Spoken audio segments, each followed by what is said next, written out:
Super. So welcome everybody to what is the winter or the Christmas holiday session of the Better Value, Sooner, Safer, Happier EMEA meetup.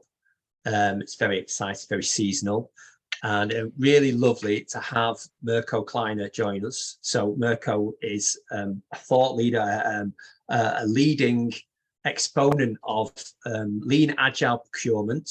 We're very interested here at Sooner, Safer, Happier in inviting people in that have, a different view of what lean agility can be across the organization, across the enterprise, and so on.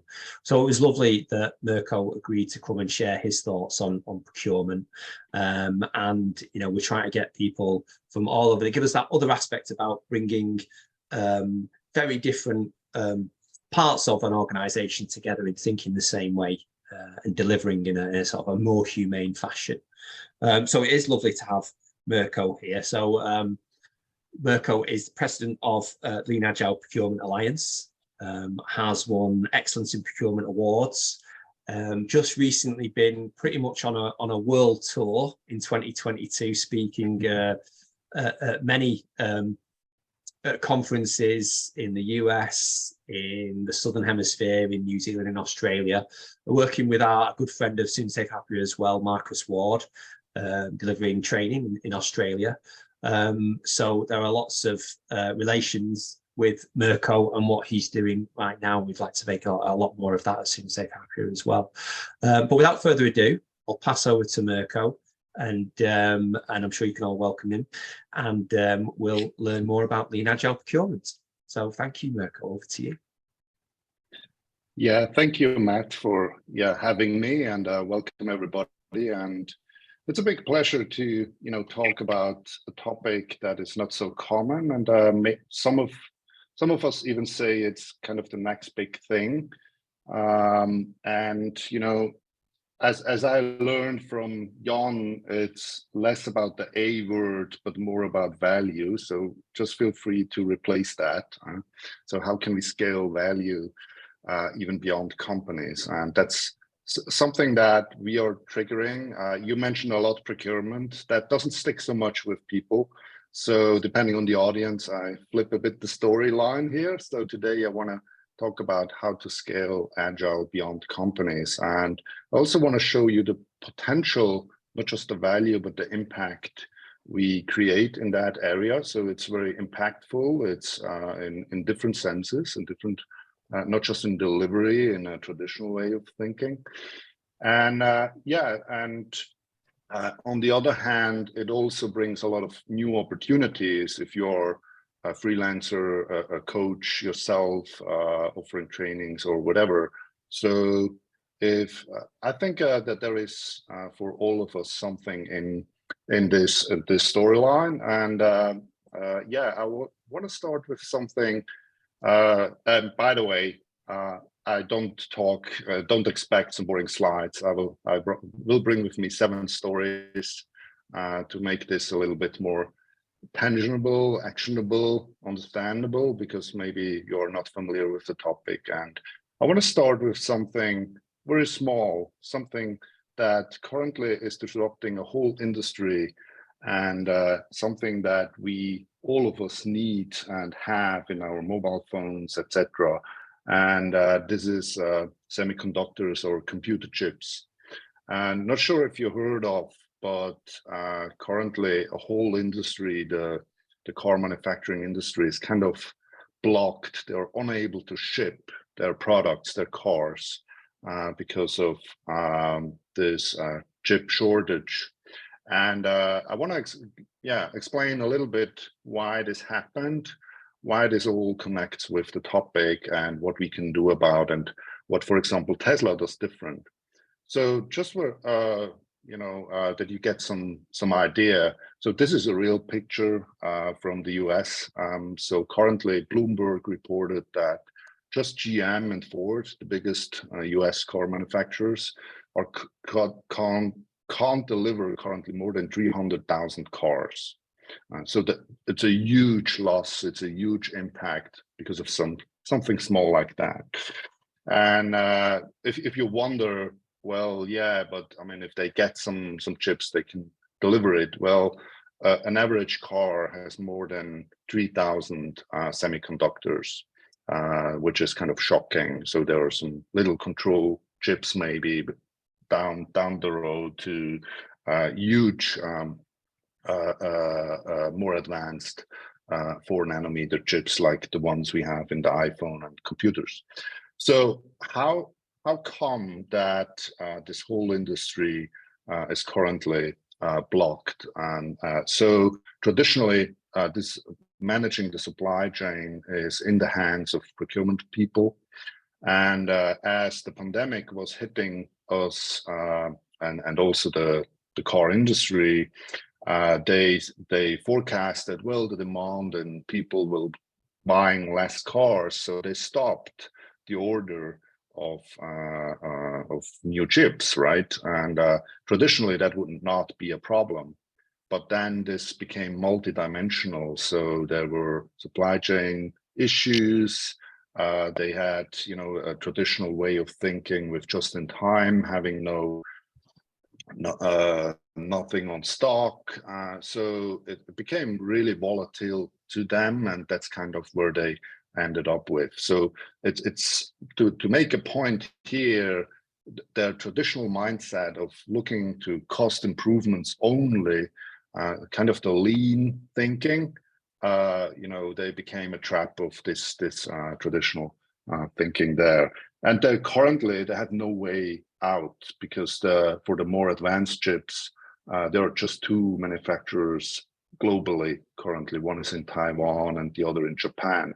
So in the meanwhile, they just agreed to other orders, and so it will take them several months to catch up, and so the cars on the parking will even, the numbers of cars on the parking lot will even increase in the next few months before it comes better. So Tesla, again, somehow did it better. So do they have their own semiconductor plants? No, they don't. You need to know this is one plant is more than 2 billion of investment. So even Tesla does not manufacture their chips their own. So what has Tesla done better? Because they also had faced supply chain problems, but they never had so many cars on stock and could not deliver. So first of all, they never stopped the order, but they faced the supply chain issues. But what they did, they had not just this single source strategy, which is very traditional in procurement, where they have like preferred suppliers, and it's exactly this kind of chip with this design, very solution focused specification. They more had outcome-based contracts, and so they were flexible to even switch vendors much faster. And what they also did was they were as agile enough to even look for completely out of the scope semiconductors and even rewrite the operating system in no time. So this is kind of this flexibility that we would call a business agility, right? Where together with the partners, they find solutions as soon as they can. So maybe something that is important for you, you're just as agile or as good as your whole supply chain, right? So just to set a little bit of the tone here, what are we talking about? Now, in terms of agile, and I'm going to stop using the word afterwards. I know it's we currently have kind of 2 developments. So one is all about the behaviors, the human side of it, personal agility, and the other is how can all this work on a at scale, right? And what we are predicting is, and please see the business impact on the right, is really we need to think even bigger. So what I just said, we are just as agile as our partners, suppliers, etc. are.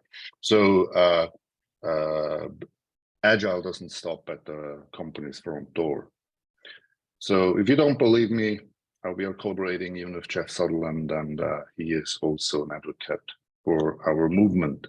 So let's get a little bit inspiration. So if we look at the other end of the spectrum, companies that are, I mean, nobody is there in a sense, they are done, right? In their transformation, you're never done. It's more a journey.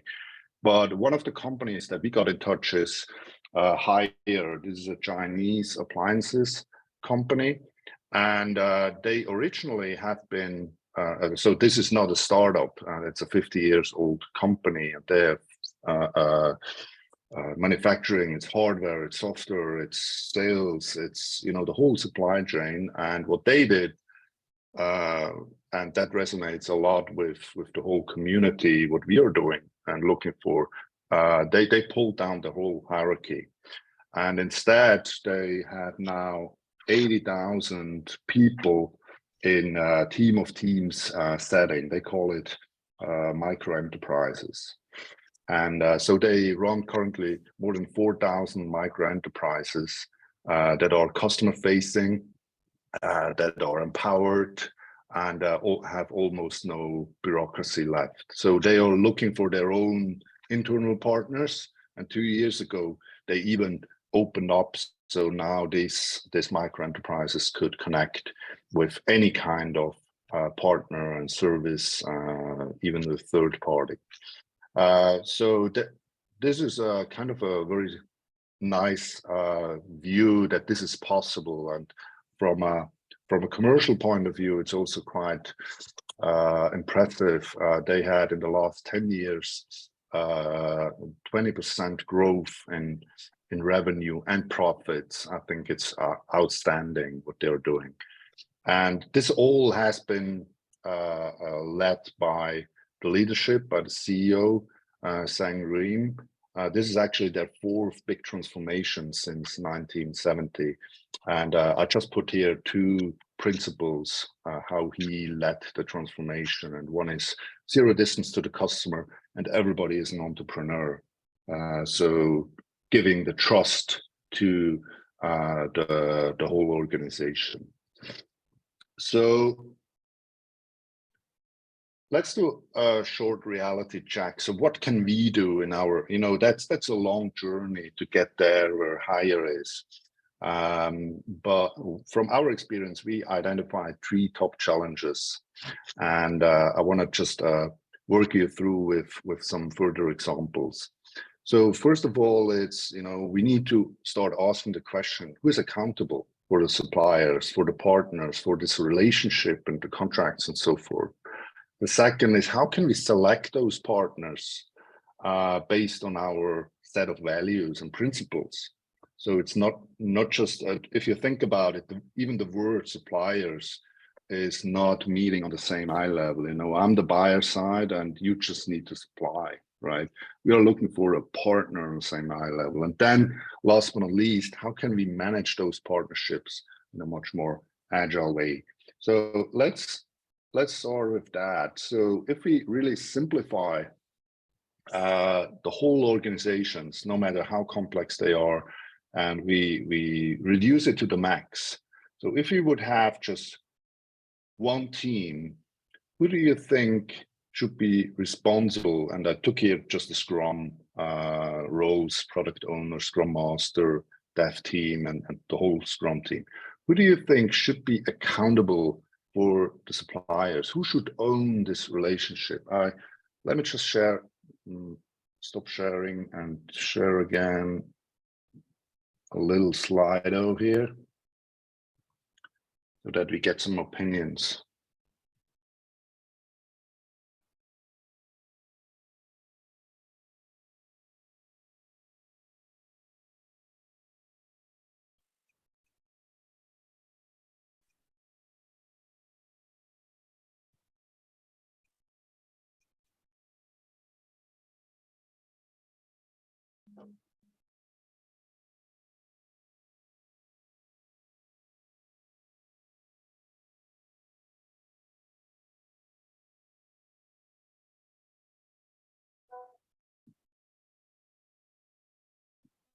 So either we have just one vote, or there's a strong opinion that it's the whole team. Okay, cool. Now people are joining. So product owner, some How do we think it's vote? the whole team. Excuse me? How do we submit votes? You just scan the QR code on the left, and then it should pop up, or then you go to slido.com and enter the tag Better 2020.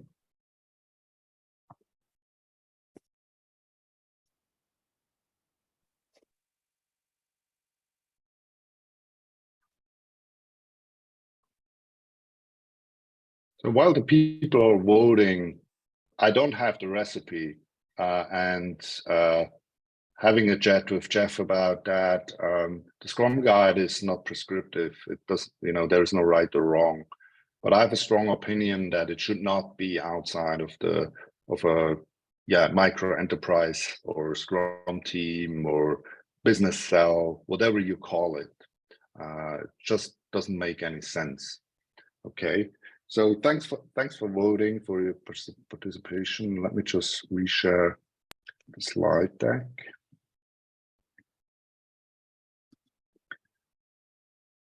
So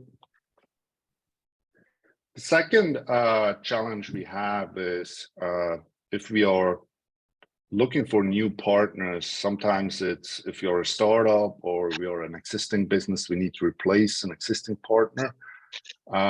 This takes usually, in average, if it's a complex case, if you're in software, you might experience this also. So all the complex case sourcing cases take in average 6 to 12 months. In our days, this is insane. We are currently involved in public government procurement. That is even worse. There we speak about years.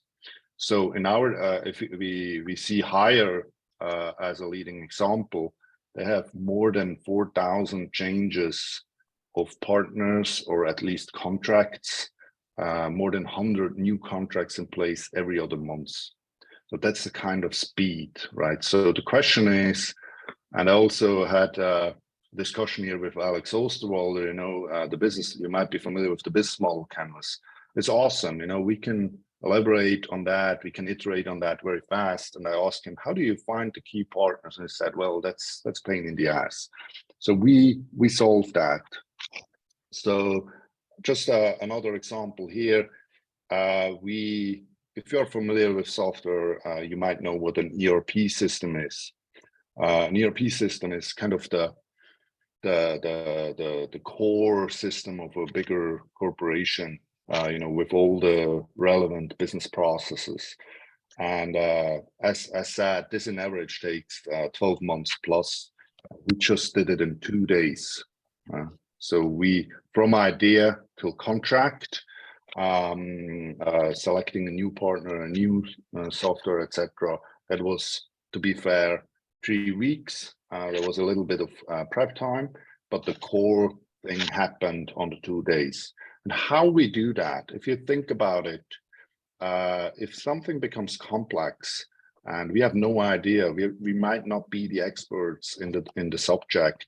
We need to get into collaboration even before we sign a contract with the potential vendors, the potential partners.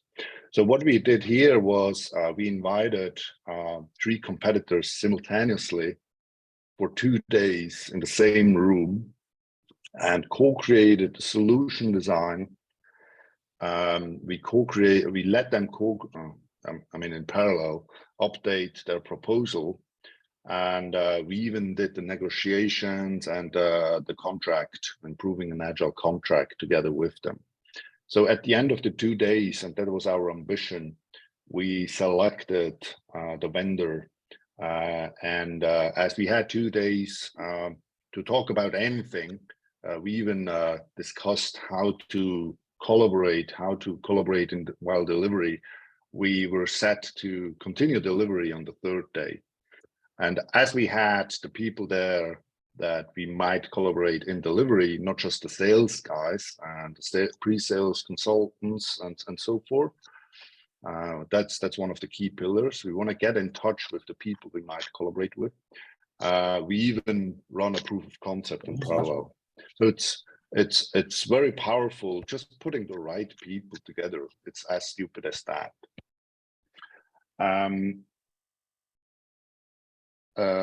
This, by the way, also works in the government. So we currently supporting the government over here in Switzerland to source new trains. So this is a $1 billion case. And you might think, yeah, trains, that's easy going. I mean, it's not even complex. Well, there is a lot more complexity in it, I learned myself. So what we did, and this might sound very familiar with most of you, but for these guys, it was kind of revolution. We said, look, instead of writing 8,000 pages, and I'm not kidding here, as we arrived, they already had 8,000 pages of specs. We said, you know, that's fine, you know, but you're focusing on the solution. So you're asking for a custom solution. So instead, let's go back and think about what are the needs, what are the expected outcomes, the value, the bigger value we want to create with this new trains. So what we did, we made a workshop in a train, as easy as that, inviting different personas, customer representatives, so internals and externals, so disabled people organization, people in wheelchairs, as well as people from cleaning, security, maintenance. And within 4 hours, we had 80% of the scope, which was focusing on the why and the what. And currently, we are discussing, okay, what's the next step? So instead of having 8,000 pages, we now ended up with less than 100, which is even still a lot, but it's huge improvement for them. We were thinking, okay, how can we take this notion of collaboration even one step further in a government procurement case? And so currently we are in discussion that we invite the shortlisted vendors to do again the co-creation of the proposals. But as we are having here hardware, we might invite them with their product, with their train. We're gonna walk the train and just define the delta. What do you know, what we don't like? Is it the color? Is it the materials? Is it whatever it is? So we are more product focused and do not reinvent the wheel again. So the second challenge is, so we solved, you know, we are having this conversation, and we increased the awareness who should take responsibility and ownership of this relationship. And we kind of already solved how to find and select, award new partners much faster. So this could be done. Sometimes it's hours, sometimes it's days, but it's definitely no more than a few weeks. And this is really, and that's why we got awarded by the procurement community. For them, it's revolution, right? For us, it's like, okay, we can do that, right? So it's nothing serious different. Now, the third challenge is, how can we manage the partners in a more agile way? And if you think about it, a partnership, where the word comes from, again, it has a lot in common with a partnership, you know, between man and woman.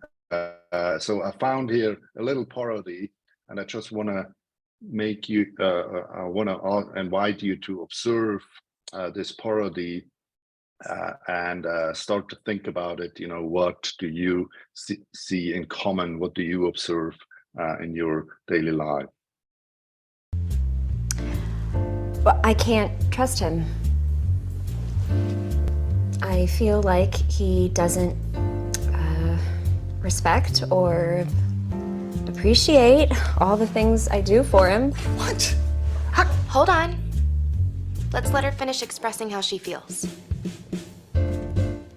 Well, let's start by looking at the forecasts he provides me. They are extremely inaccurate. He knows. It's a never-ending headache when dealing with inventory and service levels, but he just doesn't care.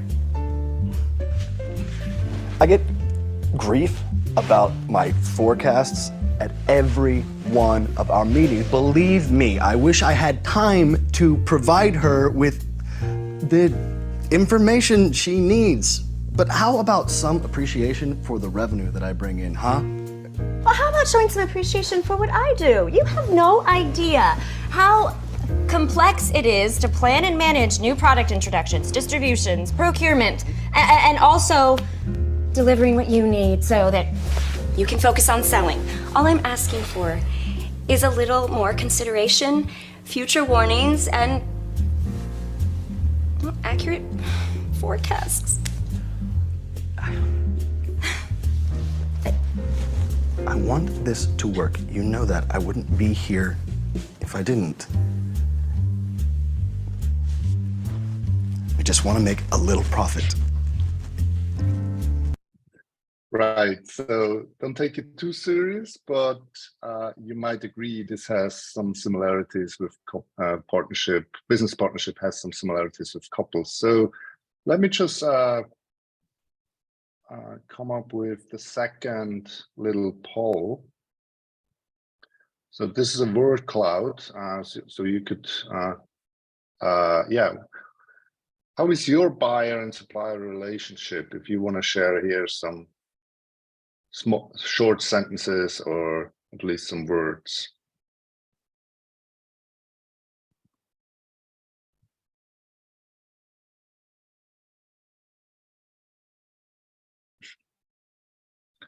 Thank you. Fragmented, Candamus. I need to look up this word. I'm not familiar with it, but it sounds interesting.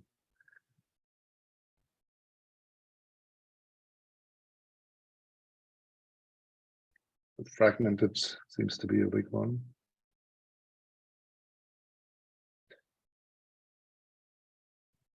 Right.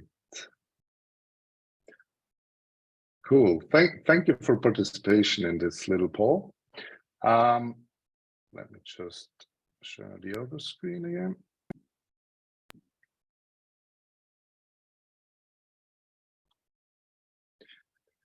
So how can we manage a partnership more agile? Well, a great example of, I think the base of developing a partnership is that we need to develop trust, right? So from my understanding, trust is not something that with signing the contract, we have 100% trust. So a great example of trust is this case from New Zealand with Auckland Council, another government agency that, by the way, has applied our approach now, I think, in 9 strategic cases. And they face the challenge that usually we prepare an agile agreement or an agile contract or outcome-based contract, whatever you want to call it, so that we have still this flexibility and that the contract, the legal side of the partnership supports our way of working. So the Auckland Council, they face the challenge that they have chosen quietly different partners for that workshop. So usually we prepare this kind of legal document as a base for discussion. And in this case, it was not so easy because one was more on a subscription model, the other were more on a project base, and so it's quite hard to come up with a legal document that fits all those different commercial models. So thanks the fact that we had a lawyer in the team.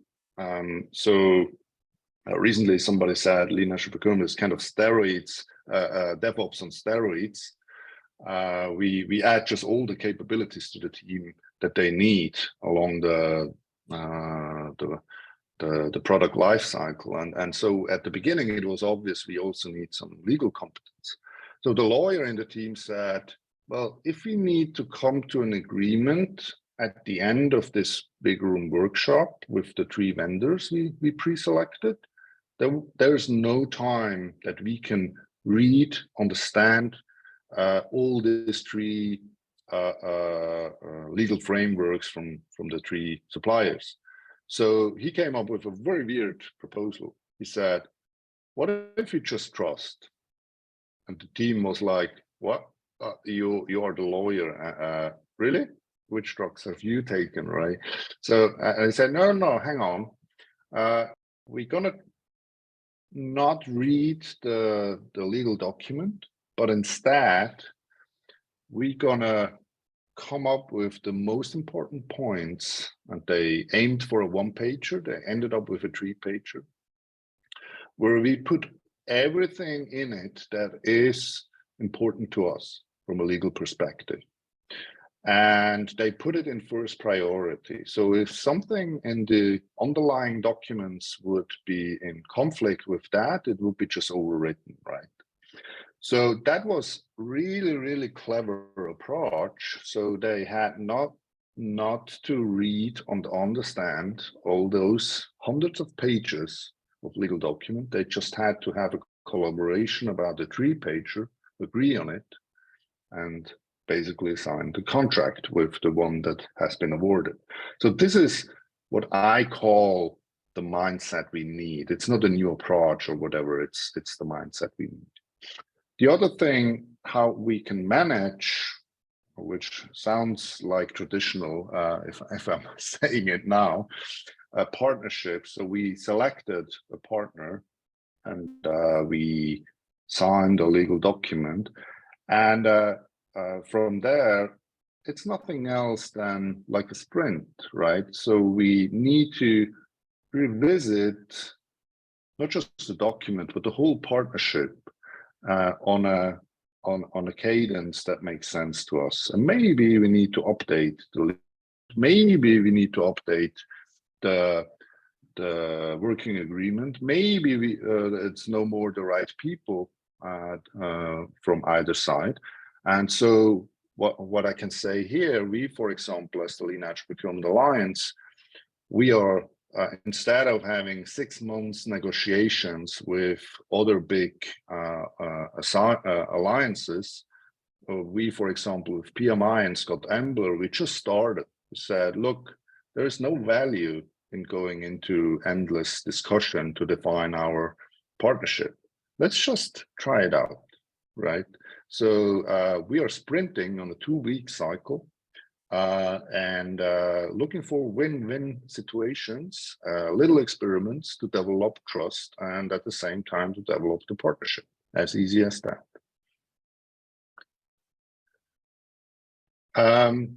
If you reach a level of trust, a certain level of trust, you could even go 1 step ahead. And I love to present also hardware examples, because a lot of people think, yeah, in software and services it's feasible, but in hardware it's even more cool.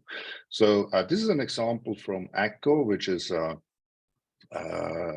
second biggest company in agriculture. So they build tractors, and we got called into in supporting them in a savings program. We said, well, we are not in this cost and traditional way of thinking, but if you are open to turn that whole program into an innovation program, we are interested. And they were, and we just got their interest.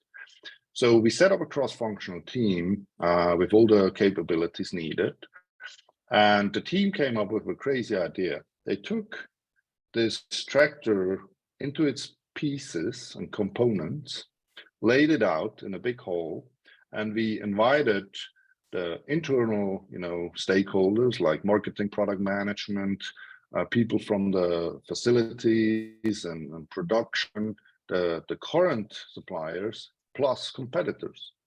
And we asked them, what of the parts could be done better, cheaper, newer materials, less parts, what other ideas you have to improve production processes, etc. So this is kind of, you know, a cross-company collaboration or cross-company innovation approach. And you don't need to be on a certain stage or fully agile. This is something we can do tomorrow, right? So this is what we are looking for, having not just suppliers, but acting on the same eye level and including them with their expertise, with their wisdom into our product development and so forth. So making a long story short, so what's in for us, for everybody of us? I mean, I think we saw a little bit the potential on the business side, but what's in for us as consultants, coaches, trainers? Let's have a little summary on that as well. So what is interesting, you know, a lot of us are currently involved in delivery or in leadership tasks and so forth. I'm a hands-on guy. I love to create impact right away, and procurement, sales, account management, those commercial roles, depending on the industry, they are responsible for up to end of company's revenue. In the public sector, it's even bigger. It's in average, according to the WTO, the World Trade Organization, it's in average 15% of the GDP. So we improve time to market without any problem by 400%. 800% is achievable. So just imagine what this has in direct impact to the company's success. Even better than that, guys in these commercial roles, they also care about sustainability, circular economy, diversity, you name it, all those important topics. So I have a lot of conversations with chief procurement officers, for example, and say the most common question is, what can we do tomorrow? I say, well, update your selection criteria and start to include those important topics and select your vendors based on those topics as well, because the buyer side drives the change on the supplier side. And so this is really interesting from an impact point of view. So enough marketing. What can you do? Now, these commercial roles have this similar challenges. You know, they need to increase their capabilities. That whole handling this volatility, etc. That they're completely new to that. So we need a lot of coaching, training over there. If you're currently engaged and supporting a customer, or you are on the business side and involved in an agile or whatever transformation, new ways of working, you call it, start to onboard those commercial people and even start to think about which are strategic partners that we might even include in our discussion of new ways of working. So in a bigger sense, start to think not just in your company, but start to, and even not even in a supply chain, but start to think in ecosystems and partner ecosystems.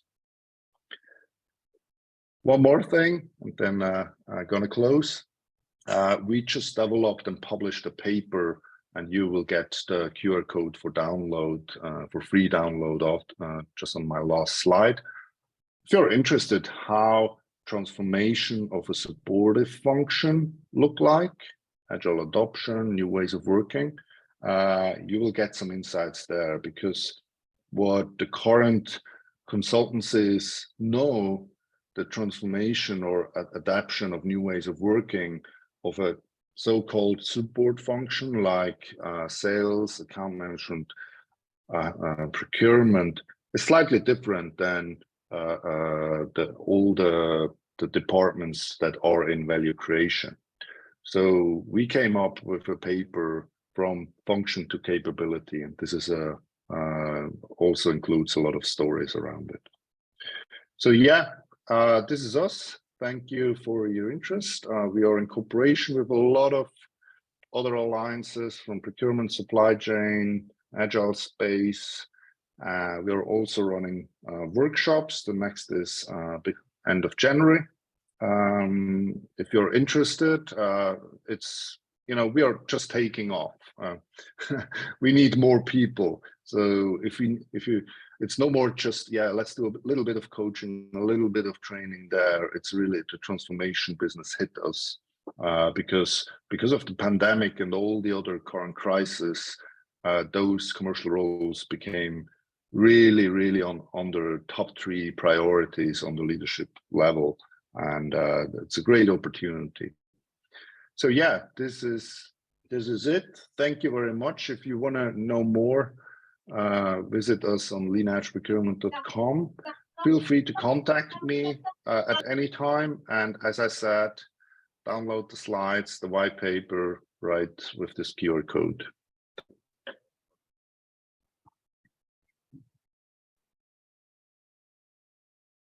Superb. Thank you very much. So we should open up, hopefully, for questions, if that's okay, Mirko. Sure. Fantastic. And as I usually do, if I might, as the host's prerogative, could I fire one in first? So I was really fascinated with the 2 days, the ERP decision, or at least progression. I'm interested in the perspective of that, let's say, the 2 vendors that came out of there disappointed. What was their perspective of that whole process? Did they come out of that and enjoy it, or were they left feeling a bit bruised, or how was that? Yeah, that's a great question. So first of all, if we respect their contribution, I always raise the question, shouldn't we pay them, right? So we usually pay them, not their full daily rates, but just a fixed price for participation.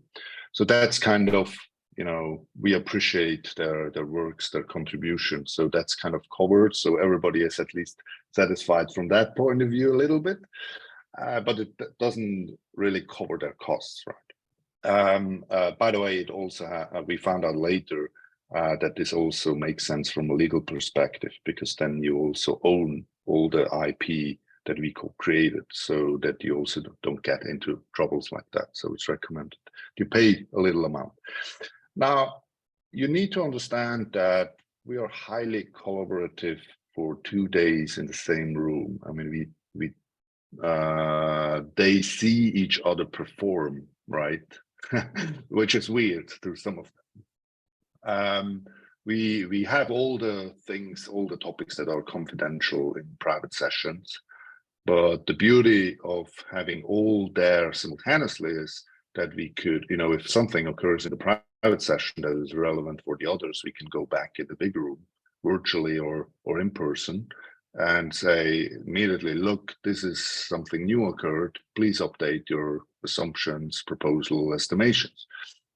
So they know and they observe, and they also learn from each other, right? And that's the aim. We want that they steal and tweak so that our solution design, the proposal and everything becomes even better. It wouldn't be, agile if we would not do kind of short iterations. So we have kind of 1 hour sprints. It's kind of the maximum, or so every bigger working block, we have a short review and feedback session. And this feedback, we also give them feedback, how we see their performance, where they could improve. And we also ask for feedback. So it's a peer feedback, it goes both ways. So each of the vendor, in this case, were 3 vendors, they knew exactly at every time where they are up to. So it's not a ranking in terms of the selection, but they know which performance we appreciated more or less. And what is interesting, I usually make fun of it. I ask the vendors, the final question, who do you think made it? And they always know. So the disappointment is kind of, if you are 2 days in the same room and going through a hard time together, it just becomes obvious. They don't know each other's pricing and some other benefits or weaknesses, but just from the performance point of view, they usually know. And so we have much less discussions, why they won, why not we, and so forth. And if they are, it's very rare, we just spend another 15 minutes and sort it out. Super. So in some sense, was there a feeling of actually during that process they were counting themselves out as well, like they were discovering that it probably wasn't worth their while to offer anything else and so on? So it was definitely a two-way street. It is, and we also, there's the lean part in our approach. So if sometimes after an hour, it just becomes obvious we don't like each other. This could be as simple as that. Right. So why should we spend, and waste our and their time for another 2 days? So we also need to be honest. We ask for this honesty also from the vendors in any sense. So it happens rarely, but there are occasions where we just send them home immediately. First we give them a feedback, or we even send them home. Interesting. Yeah. What's the easiest way to get a decision? Really, that was the most cost-effective way to decide. Yeah. I'll pause. I do have another question, but I'll pause for a second in case anyone else wants to jump in. And if you don't feel comfortable shouting one out, then Zach, brilliant. Zach, go ahead. Thank you, Mirko. How much AI do you use in your processes? We are focusing really just on the ways of working. So there are no tools involved other than good practices. Okay. But the companies, they usually have tools, to support them in the market research or some company benchmarking, etc. So if that's at hand, the team will use those, right? But we are really focusing on the interaction between the people and how we can improve that. That's our sweet spot. Supplemental to that, procurement is renowned for corruption. How do you get around that, squaring it against the agile value for transparency? So my usual answer to that is, there is no secret sauce. We face the challenge also in the traditional ways of working. So what we have instead of traditional sourcing is, where usually procurement is kind of a single warrior trying to do their best to select and contract with one of the vendors. We now have a cross-functional team, right? So we have the ability to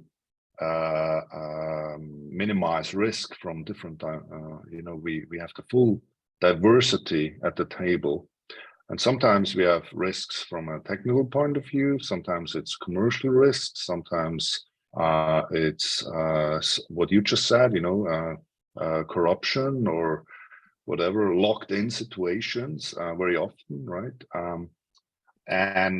So it becomes a task in the team, how we get around that, and also within, the bounding conditions of the law, right? And our compliance and so forth. But to drive so it's which is agile is self-organizing. So you don't have the capability of putting people in to watch the watchmen.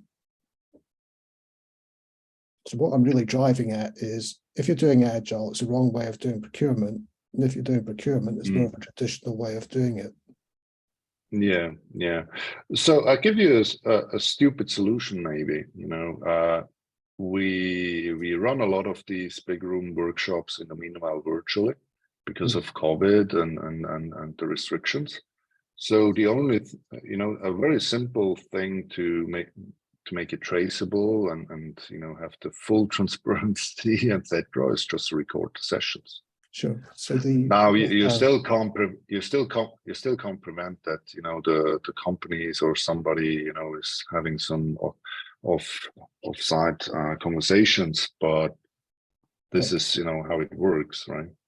Sure. I've connected with you on LinkedIn, so send me an email and I'll explain to you how to get around those problems. My lockdown super. I'm interested.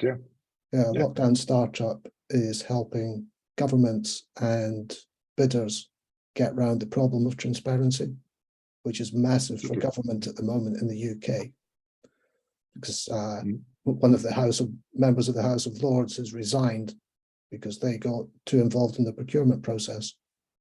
Look what's happening in the European Union today, because people are getting too involved in influence and favouring.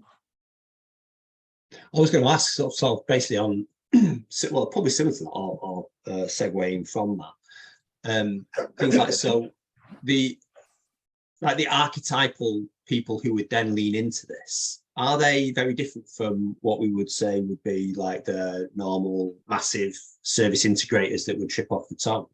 Are the people who engage more, who get through that first part of that process, are they like smaller, more niche, that are sort of like, maybe like when we talk about in Sooner Safe Happy, we would very much talk about innovators and early adopters that would help cross the chasm. The people who don't lean in and don't really make it past that first filter, are they usually like the conservative people, the bigger people who don't need to be involved or see themselves as not needing to be involved?